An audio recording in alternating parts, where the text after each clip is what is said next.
Assalamualaikum warahmatullahi wabarakatuh. Hai, apa kabar semuanya? Mudah-mudahan selalu dalam keadaan baik dan selalu dalam lindungan Allah Subhanahu wa Ta'ala. Amin ya Rabbal 'Alamin.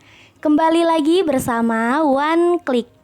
Dalam video kali ini kita akan membahas masalah dosa jariyah atau dosa yang terus mengalir. Apakah Anda pernah melakukannya? Manusia meninggal akan terputus amalannya kecuali 3 perkara, yakni sedekah jariyah, ilmu yang bermanfaat, dan anak soleh yang mendoakannya. Tapi sebelum lanjut, yuk klik tombol subscribe dulu ya. Ingat, klik tombol subscribe. Manusia meninggal akan terputus amalannya kecuali 3 perkara, yakni sedekah jariyah, ilmu yang bermanfaat, dan anak soleh yang mendoakannya. Seperti yang diriwayatkan dari Abu Hurairah radhiyallahu anhu bahwa Nabi Shallallahu alaihi wasallam bersabda, apabila manusia meninggal amalannya akan terputus kecuali 3 hal, yaitu sedekah jariyah, ilmu yang bermanfaat, dan anak soleh yang mendoakannya. Hadis riwayat Nasai dan Tirmizi. Seperti yang sudah kita ketahui bahwa amal jariyah adalah amal yang terus mengalir meski pengamalnya sudah meninggal, baik amal kebaikan atau amal buruk. Maka pahala atau azabnya akan terus ditimpahkan kepada pelakunya. Seperti hadis di atas, ketika semasa hidup seorang melakukan sedekah jariyah, maka pahala sedekah tersebut akan terus mengalir meskipun kita telah meninggal dunia. Pengamalnya akan terus mendapatkan kucuran pahala selama harta yang kita sedekahkan masih dimanfaatkan oleh kaum muslimin untuk melakukan ketaatan. Sebagai seorang muslimah yang sadar akan pentingnya bekal amal di hari kiamat, tentu akan sangat berharap kita mendapatkan amal semacam ini. Di saat kita sudah pensiun beramal, namun Allah Subhanahu wa Ta'ala tetap memberikan kucuran pahala karena amal kita di masa silam. Karena itulah, mulai saat ini, muslimah harus disadarkan betapa pentingnya membangun pahala jariyah dan menghindari dosa jariyah. Dosa jariyah sangatlah menakutkan loh, sebab dosa ini akan tetap ditimpahkan kepada pelakunya, sekalipun dia tidak lagi mengerjakan perbuatan maksiat itu.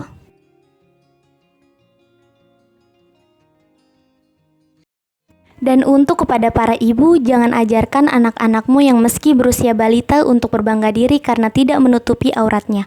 Sebab jika ibu sudah meninggal dan anaknya sampai dewasa terus bangga dengan pakaian yang auratnya terbuka, maka ibu akan menanggung dosa jariyahnya.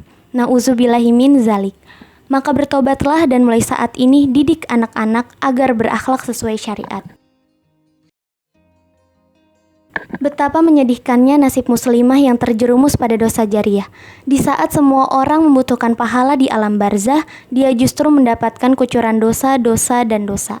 Maka bisa dibayangkan betapa penyesalan yang akan dialami manusia yang memiliki dosa jariyah ini. Satu prinsip yang selayaknya kita pahami, bahwa yang Allah catat dari kehidupan kita tidak hanya aktivitas dan amalan yang kita lakukan, namun juga dampak dan pengaruh dari aktivitas dan amalan itu.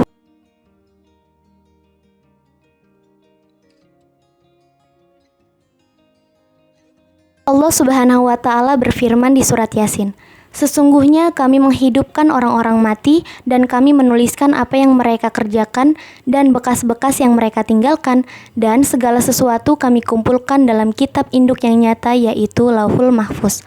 Quran Surat Yasin ayat 12. Orang yang melakukan amal dan aktivitas yang baik akan Allah catat amal baik itu dan dampak baik dari amalan itu. Karena itulah Islam memotivasi umatnya untuk selalu melakukan amal yang memberikan pengaruh baik yang luas bagi masyarakat. Karena dengan itu dia bisa mendapatkan pahala dari amal yang dia kerjakan plus dampak baik dari amalannya. Sebaliknya, orang yang melakukan amal buruk atau perbuatan maksiat, dia akan mendapatkan dosa dari perbuatan yang dia lakukan, ditambah dampak buruk yang ditimbulkan dari kejahatan yang dia kerjakan. Selama dampak buruk ini masih ada, dia akan terus mendapatkan kucuran dosa itu. Nauzubillahi min zalik. Itulah dosa jariyah yang selalu mengalir. Sungguh betapa mengerikannya dosa ini. Mengingat betapa bahayanya dosa jariah ini, Rasulullah Shallallahu Alaihi Wasallam pernah mengingatkan umatnya agar selalu berhati-hati. Jangan sampai dia terjebak melakukan dosa ini.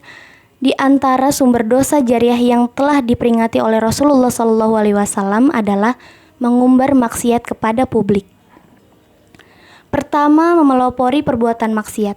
Memelopori dalam arti seseorang melakukan perbuatan maksiat itu di hadapan orang lain sehingga banyak orang yang mengikutinya, meskipun dia sendiri tidak mengajak orang lain untuk mengikutinya. Dalam hadis dari Jarir bin Abdillah radhiyallahu anhu, Rasulullah Shallallahu alaihi wasallam pernah bersabda, "Siapa yang memelopori satu kebiasaan yang buruk dalam Islam, maka dia akan mendapatkan dosa keburukan itu, dan dosa setiap orang yang melakukan keburukan itu karena ulahnya, tanpa dikurangi sedikit pun dosa mereka." Hadis riwayat Muslim. Nah, itulah penjelasan singkat versi One Click. See you next time.